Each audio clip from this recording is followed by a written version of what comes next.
Troje dece koji su nestali bez traga pre 3 godine primećeni su kako šetaju ruralnim delom Novog Zelanda, prenose lokalni mediji.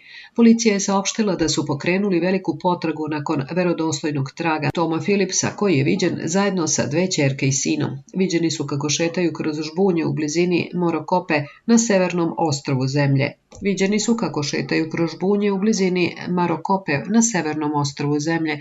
Phillipsa zajedno sa 11-godišnjim Jadom, 9-godišnjim Maverickom i 8-godišnjom Amber primetio je iz daljine. 16-godišnji lovac na svinje, prenose lokalni mediji.